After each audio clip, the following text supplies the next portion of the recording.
This is part two of Crimes of My Grandfather. And why do we need a part two? Well, I think I would like to be able to be as fully transparent with you as I can, so I'm recording this after the fact, a couple of years actually after the original recording of Crimes of My Grandfather. The point is to examine what I became as an artist based on the crimes of my grandfather. All right, simple enough. If you know anything at all about my work, you know that I do violent imagery, men in the imagery hurting men. I don't do men hurting women ever, never have done any images like that. I also never do men in a direct way showing their reliance upon alcohol or drugs as the reason why they do the bad things they do, but certainly violent imagery, violent stories, and all of that I think should be traced back to what I call crimes of my grandfather. So, the first storytelling that I did using the pen name Madeira Desouza was in 1996. And in that original usage, I chose the surname Desouza because my grandfather's actual surname was Souza. He was born in the Azores Islands, which are part of Portugal. So Souza, S-O-U-Z-A, was his surname. So I changed it up a little bit. Desouza, put a D and E in front of it, and that became the part of my pseudonym. My first name, Madeira, is the Portuguese word for wood, same in Spanish, spelled differently in Spanish. In Portuguese, Madeira. Spanish doesn't have the EI in it, just what is. So Madeira Desouza became the chosen pen name that I've selected because Desouza is similar to Souza, which was the surname of my maternal grandfather. And that's just a reality. So 1996 was the first time I started using Madeira Desouza as a pen name for stories I was writing, fiction. I actually did not do any 3D art until later. In the year 2007 was really the first time I did digital imaging.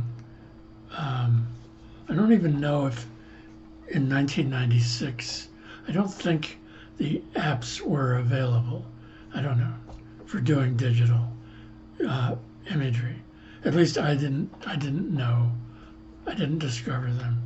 But in the 2000s, in 2007, I first started doing digital imagery, which continues to today, many years later. So I already talked about violent imagery, violent stories, men hurting men in the stories, men hurting men in the imagery, and death of men at the hands of other men. Not so much like a murder for the sake of getting money out of someone. Usually money is one of the biggest reasons for a murder or a homicide, or it can be. But the stories I tell are about fatal outcomes for male characters at the hands of other male characters.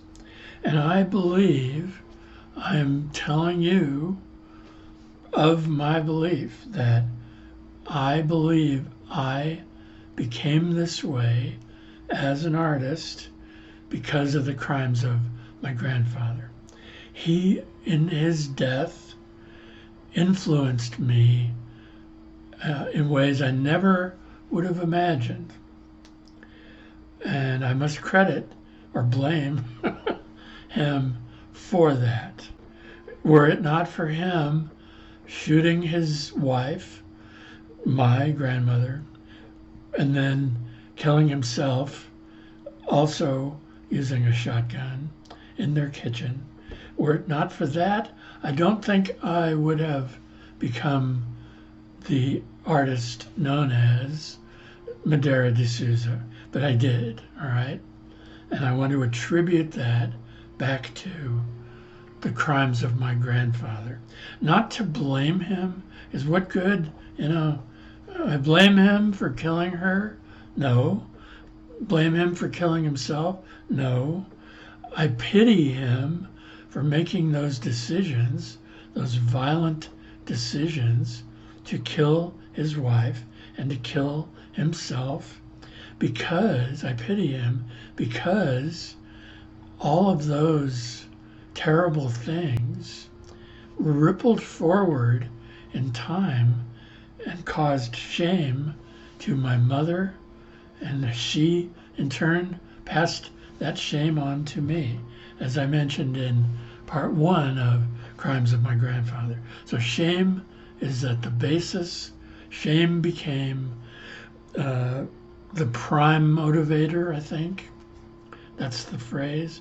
The prime motivator of my artistic expression that started with storytelling in 1996, and then images, digital images, starting in 2007. Let me continue by addressing what the response has been to the work that I do, right? As I mentioned, I have been doing, let's just focus on the digital imaging, digital art, 3D art, however you want to call it. Let's just focus on that. That began in 2007.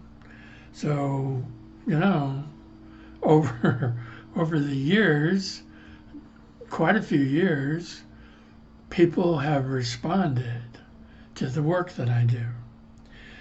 And some people have said, oh, I don't like what you do. It's too violent. I don't like it. Others have said, I really like it. So I have to focus on the ones that tell me, oh, I really like it, because I'm not going to change the opinions of the ones that say, oh, I don't like what you do at all. So only the ones that like what I do, or who appreciate, or who are drawn to, attracted to, however you want to express.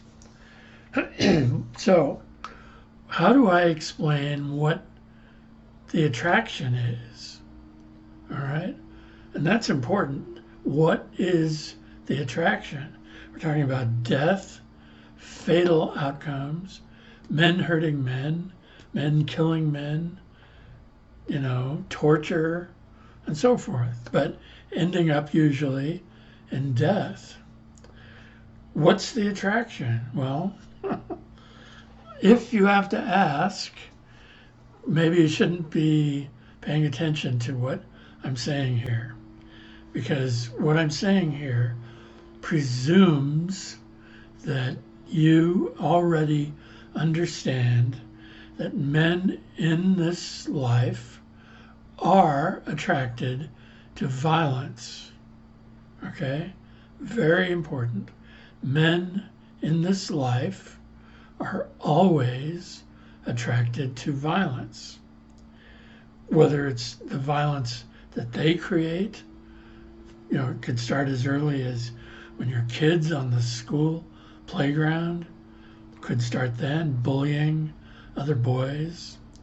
It could wait until you're a teenager and you're bullying other boys, but they're closer in age to you. Or you could turn out to be an adult man over the age of 18 who is a bully, who uses violence against men. And why do these things happen? They happen because men have a tendency to be violent. It has been shown for thousands of years, just in recorded history, that men have a propensity, there's the word, propensity for violence. So I come along in 2007 and I start showing imagery of men with, I guess, propensity for violence, but I preserve their actions. They're all fictional. These aren't real people, right? Fictional, totally.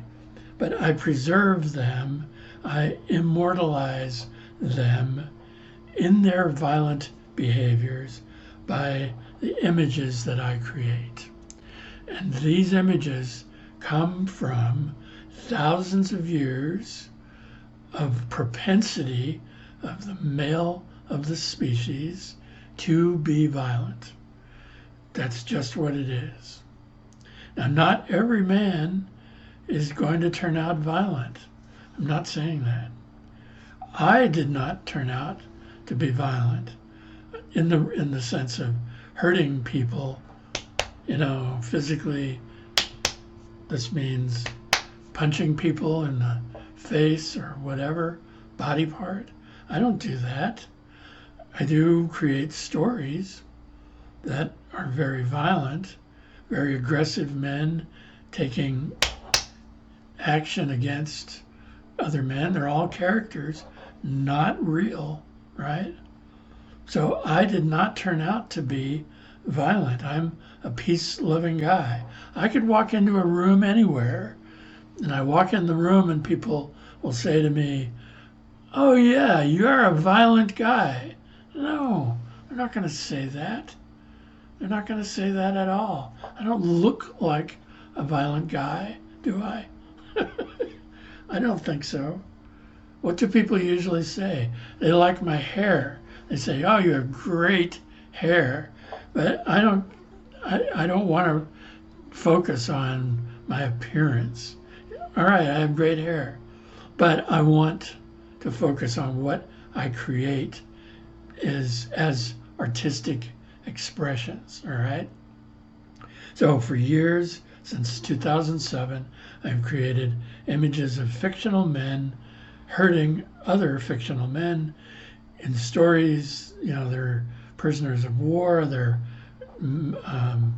prisoners in a civilian prison, not in war. They are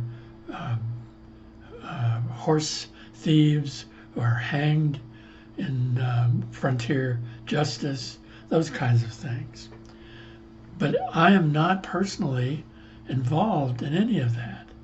I don't do that. I do it only as storytelling. Storytelling in the visual sense is what I'm focused on here. So why do men in my audience tune into the stuff that I create? Well, the propensity for violence. They have that. They know other men do, and they prefer or enjoy seeing men hurting men in the images that I create. That is why. And where did that come from? It comes from the crimes of my grandfather. That was the prime motivator. I felt shame as a guy, as a boy, 18, 19, when I found out that's what he did. And I had to figure out, why do men behave like that? Why do men hurt other people? I don't have an answer other than the propensity for men to do violence. That is an answer.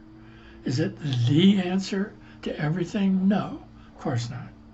But it is an answer that I will stick to explain why do men in my audience like to look at the images that I create of men hurting men, men being violent towards men, and all of those related things. What we have in our society is, I think we want to deny, really, the propensity for violence that men have. But this is something that is, timeless, pretty much. Shakespeare said, "The evil that men do lives long after them." I'm paraphrasing. But he was 500 years ago, and brilliantly in English captured that evil that men do. So there you have it. But our society, we want to be polite, or I don't know, that's not right.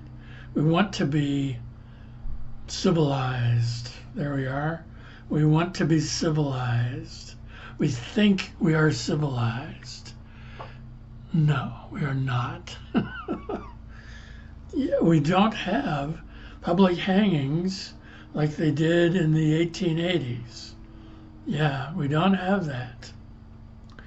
But we have violence in which young men shoot other men, sometimes even children, shoot them with guns, kill them in public, kill them in a church, kill them on a college campus.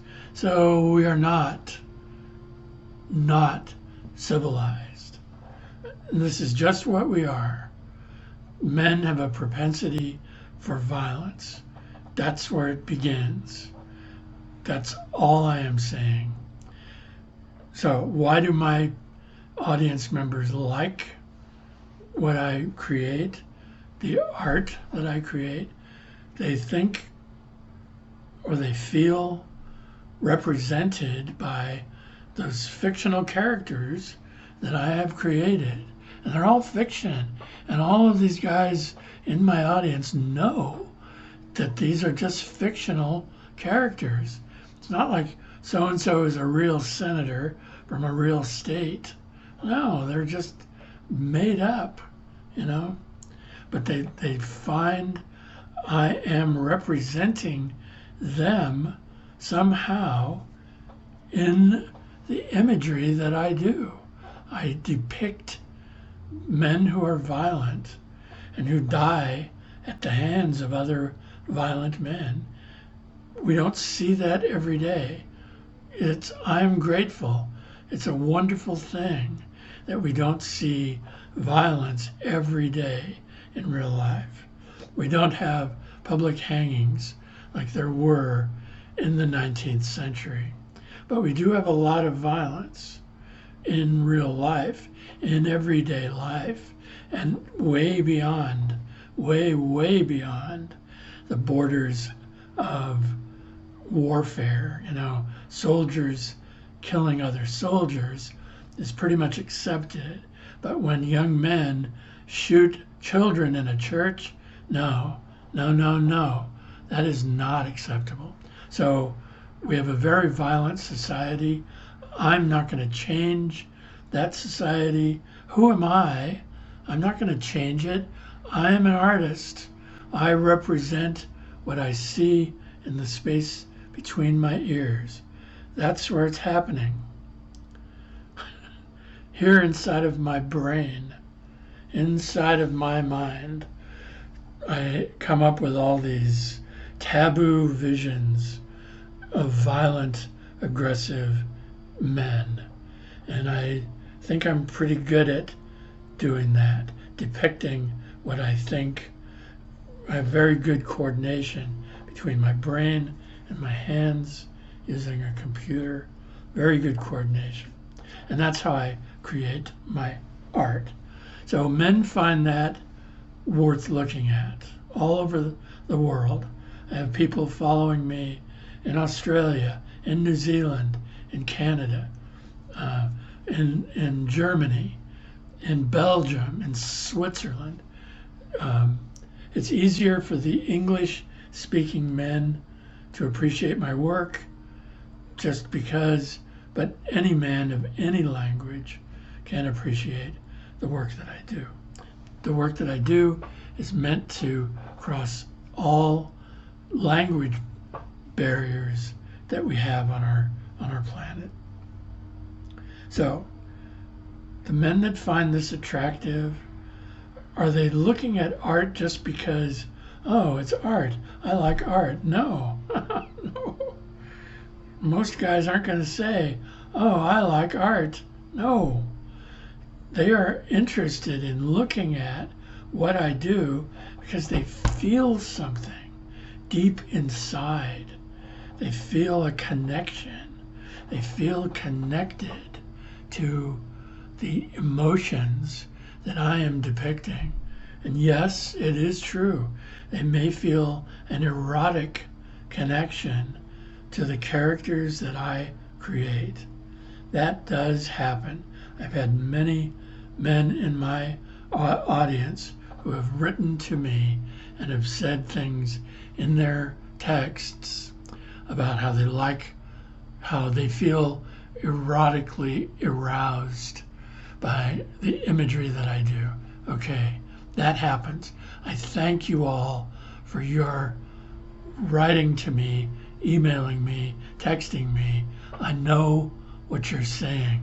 I accept what you're saying. How do I explain it? I think that all of you who like this, whether you actually feel an erotic attraction or not, you are interested in the same things I am interested in. You're interested in finding out, why do men behave the way they do?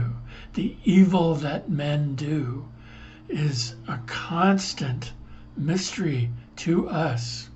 Shakespeare said 500 years ago, he put that phrase, the evil that men do, he put that phrase out there, and it is still relevant today.